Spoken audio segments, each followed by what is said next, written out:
Saat ini apa yang gue percaya bahwa kekristenan tidak menyelamatkan orang. Oke. Login ke Kristen tidak menyelamatkan. Jadi yang lagi berpikir login ke Kristen nggak perlu. Gue kalau ngomongin Tuhan Yesus sama teman-teman yang Islam, udah lu di sana aja udah aman. Lu jangan nanti lu sini makin kecewa kok Kristen. Iya. Astagfirullahalazim, aneh ya Allah. Kamu teh mending gak mau pisah dengerin bundanya ya Allah. Assalamualaikum warahmatullahi wabarakatuh. Bismillahirrahmanirrahim.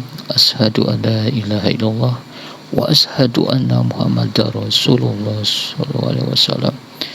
Berjumpa kembali di Ladasan Media Channel. Kali ini saya akan memberikan sebuah video tentang perjalanan seorang mualaf, yaitu seorang song leader di sebuah gereja.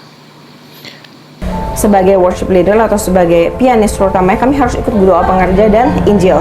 Pembelajar Injil wajib. Semakin saya belajar, semakin saya hilang kepercayaan saya. Semakin hilang juga iman saya. Di sepanjang perjalanan saya sebagai I worship God, saya percaya dengan Tuhan, saya menjadi musik di gereja dan saya dibaptis 7 kali. Nanti kamu akan dikucilkan, kamu akan dipotong dari family tree, kamu akan mendapat semua konsekuensi dari A sampai Z. Betul. Dan itu sudah mutlak nilainya. Apa pendapat Cici tentang Yesus? Jujur pendapat saya tentang Yesus very blur and it's just about iman saja. Sejauh ini sama saya 12 tahun saya ikut gereja dengan sangat khusyuk dari ujung sampai ujung. Saya tidak bisa percaya kepada Yesus karena Yesus tidak logical. Tidak ada keabsahan Yesus itu benar-benar Tuhan, karena Yesus juga masih berdoa kepada Tuhan dan masih ada sosok Roh Kudus di mana harus menaungi. Asyhadu Allah ilaha illallah wa asyhadu anna Muhammadar Rasulullah. Saya berputar di dunia itu. Saya terus menerus jadi pemusik gereja. Dan ironiknya adalah walaupun harusnya saya yang di mimbar yang membina semua orang untuk bisa khusyuk dalam beribadah, harus bisa percaya, malahan saya yang tidak percaya. Padahal saya yang harusnya menjadi beacon-nya mereka kan, karena saya. Nah, dari situ saya sudah merasakan something wrong sebenarnya di pertengahan, tidak di pertengahan sih, di sepanjang perjalanan saya sebagai I worship God, saya percaya dengan Tuhan, saya menjadi gereja, saya menjadi musik di gereja dan saya dibaptis 7 kali, hampir 7 kali 7 gereja berbeda. Karena saya pemusik itu harus, istilahnya itu harus yang paling murni, karena kami itu kan yang akan membimbing semua ibadah ini, kebanyakan akan dilingkupi oleh musik. Cici ini masuk worship leader tidak? Bukan? Saya masuk worship leader. Saya juga bagian pemusiknya, saya juga worship leader, saya juga singer. Begitu di worship leader itu. Jadi saya tetap menjalannya sebagai rutinitas. Jadi saya tetap menjalannya sebagai tugas dan kewajiban saya. Oh ya udah, memang saya punya talent di sini. Mungkin saya bisa membawa berkat kepada orang lain. Tapi slowly it eats me life. Karena kita melihat kan sebagai the leader of the whole ceremony, dan saya itu bukan main yang satu sesi. Mungkin kalau udah tahu ya, kalau ibadah gereja itu kan ada 5 sesi dari pagi sampai tengah malam. Saya itu biasanya yang 3 sampai 5 sesi. Jadi saya tuh melihat sepanjang hari dari semua pendeta, dari yang kecil, yang besar, dari yang kampung ini, bahkan KKR sampai konser-konser itu saya melihat, karena saya piano utamanya. Saya semakin ke situ, iman saya bukan makin tumbuh, padahal setiap minggu itu sebagai worship leader atau sebagai pianis terutama, kami harus ikut berdoa pengerja dan Injil. Pembelajar Injil wajib. Semakin saya belajar, semakin saya hilang kepercayaan saya. Semakin hilang juga iman saya terhadap apapun itu, terhadap concept of God itself itu menjadi sangat buram bagi saya. Karena pada akhirnya saya menjadikan ibadah itu tuh hanya kesenangan, hanya sebagai hobi. Jadi bukan sebagai agama lagi. Lama-lama dia tidak men-touch heart sama saya sudah menjalannya sebagai ini memang tugas saya. Pekerjaan saya setiap minggu adalah saya membina kalian semua. In return, saya tidak akan pernah berdoa. Saya doa juga whatever apapun yang kalian lakukan, begitu. Nah, sampai ke titik dimana saya reach around 22 years or 21 or 20 gitu, saya tuh udah mulai stop to church at all. Saya nggak mau lagi ke gereja. Menurut saya tidak ada gunanya untuk munafik to yourself. Kita kan tidak ada iman. Saya datang ke gereja, saya juga tidak bahagia. Saya datang ke gereja juga bisa saya mendaftar sebagai, kan di gereja kita harus jadi jemaat gereja ya, supaya bisa be part of the church. Kita harus menjadi jemaat gereja. Setiap kali saya mau jadi jemaat gereja, they only see my talent. They just want to use me for their gains. Menurut saya itu pandangan saya. Jadi saya lama-lama melihat gereja itu sebagai bisnis institusi, di mana Kali ini kita juga akan menyaksikan perjalanan kisah seorang pendeta cantik yang memutuskan untuk menjadi mu'alaf. Ia menjadi mu'alaf dikarenakan oleh suara lantunan azan.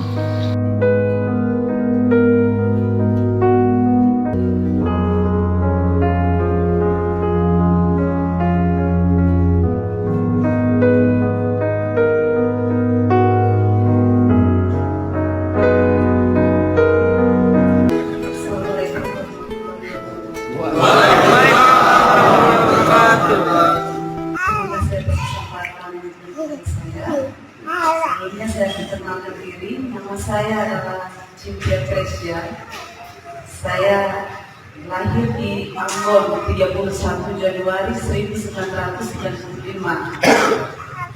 Kemudian saya lahir dari pasangan suami istri. Ibu saya bernama Leliana Yolanda dan ayah saya bernama George Van Stott. Ayah saya seorang warga negara Belanda, seorang polisi. Pada saat saya lahir, ayah saya kembali bertugas di negaranya sendiri. Kemudian saya menempuh pendidikan sekolah Alkitab di University of Blended Church, Bali. Kemudian saya setelah lulus pada usia 21 tahun, saya memimpin sebuah jemaah di Maluku Tenggara selama 3 tahun. Kemudian setelah itu saya dipindahkan untuk mengabdi pada sebuah yayasan yang ada di Bali karena saya banyak hal yang tidak sependapat dengan kepemimpinan gereja. Kemudian saya pindah untuk mengabdi tepatnya pada anak-anak panti asuhan. Setelah itu, tepatnya pada tahun 2020 saya kembali ke Ambon karena sebuah tugas dalam pekerjaan. Nah, pada tahun 2020 itulah untuk pertama kalinya saya mendengar suara azan berkumandang. Dan pada saat itu hati saya hancur. Kemudian saya mendapat hidayah dari Allah.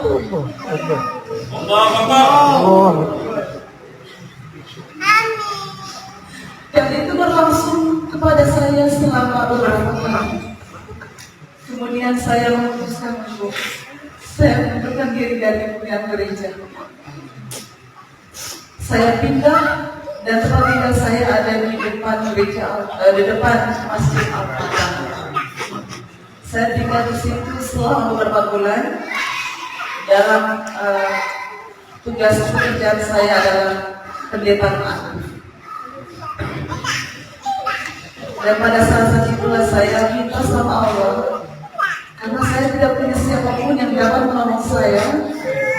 Saya minta sama Allah dapat menolong saya dengan cara apapun. Karena saya percaya Allah itu yang Maha Kuasa. Kalau Allah mengizinkan saya untuk saya harus mendapat hidayah saat saya mendengar suara azan berkumandang, berarti Allah juga sanggup untuk mempertemukan saya dengan orang yang sanggup membimbing saya. Takbir ya Allah. Dan saya bersyukur bahwa saya ada sampai saat ini di tempat ini. Allah menolong saya dengan banyak orang yang saya tidak kenal sebelumnya. Saya tidak mengenal Pak Imam, saya tidak mengenal Bapak yang ada di KUA, saya tidak mengenal Pak Ayu Mokas, saya tidak mengenal Ibu Haji, tapi mereka semua dapat menolong saya dan saya bisa ada sama sekali. Mungkin sekian kesaksian saya. Terima kasih. Assalamualaikum.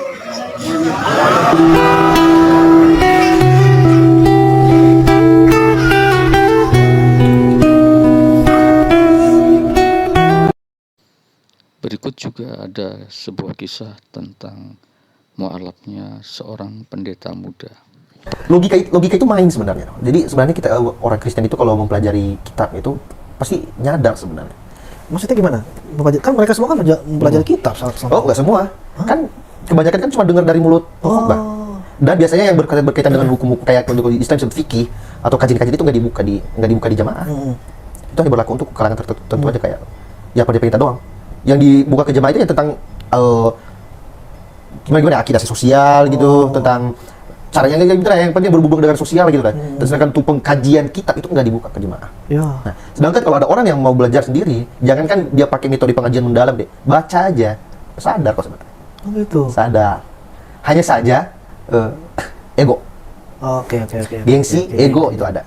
Ya, gengsinya itu, ini udah agama saya dari kecil kok. Ini udah agama keluarga saya. Iya. Nggak apa-apa gitu. Bayang-bayang gitu ya. Masih. Yang sebelumnya Masih. ya. Apa yang paling kuat waktu itu yang membayangi sehingga antum tuh goyah gitu pikirannya? Lebih ke apa sih kayak fakta-fakta tentang Yesus, mujizat Yesus. Oh, ya, mujizat masih terkecoh gitu dengan itu. Padahal Yesus bermujizat itu kan atas izin Allah. Nah, itu yang saya nggak dapat dulu atas izin Allah. Waktu itu ya. Iya. Saya dapatnya mujizat Yesusnya doang. Iya. Kalau dia bukan Tuhan, kok dia bisa bangkitkan orang hidup? Iya ya. Padahal kalau saya mau mikir lagi, bukan Yesus doang kok yang bangkitin orang hidup. Nabi Elia juga pernah bangkitin orang hidup, Iya. pernah bangkitin untuk orang mati kok. Iya. Ya, bukan Yesus doang. Lebih kerenan dia lagi. Yang udah jadi iya, tulang-tulang iya. belulang dihidupkan Dihidupkan lagi. lagi, ya. Nah, Yesus jasadnya masih utuh. Masih utuh ya. Dia cuma modal kasih nafas doang. Gitu kan? Ya, harusnya Elia dong yang lipat terus dijadikan Iya. Tuhan kan tuh. Nah, itu. Tapi masih balik lagi kayak hal kayak gitu jarang banget kepikiran. Iya, artinya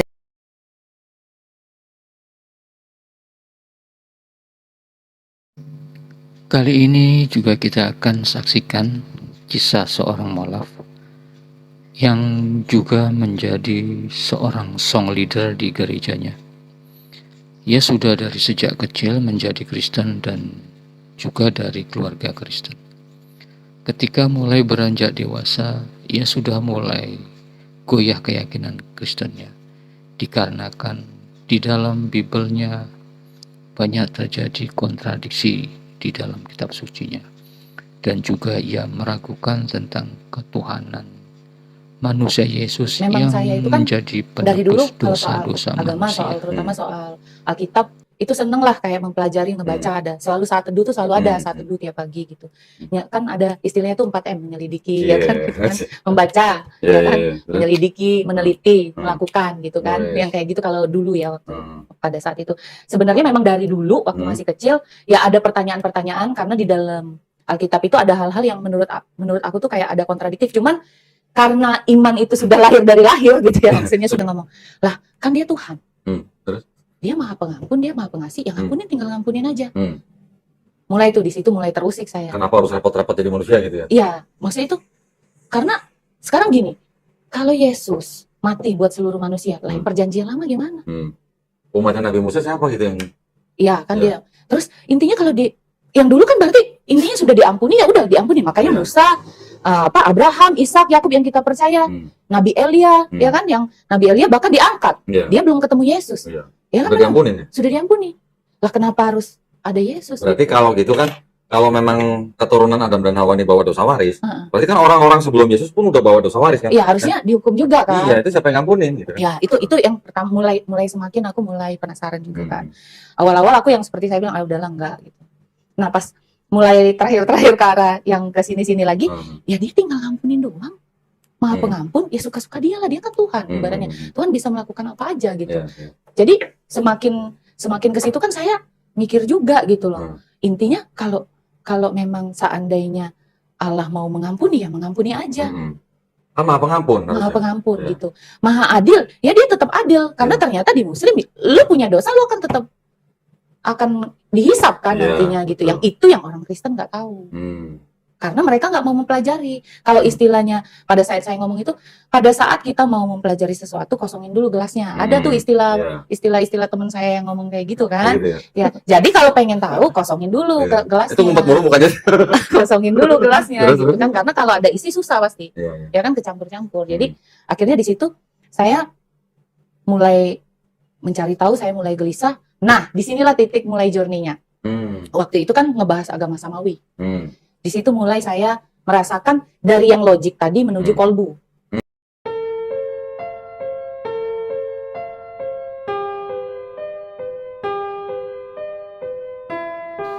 Demikianlah beberapa kisah dari para mu'alaf yang mungkin bisa memberikan pencerahan dalam pencarian tentang kebenaran suatu agama. Semoga bermanfaat.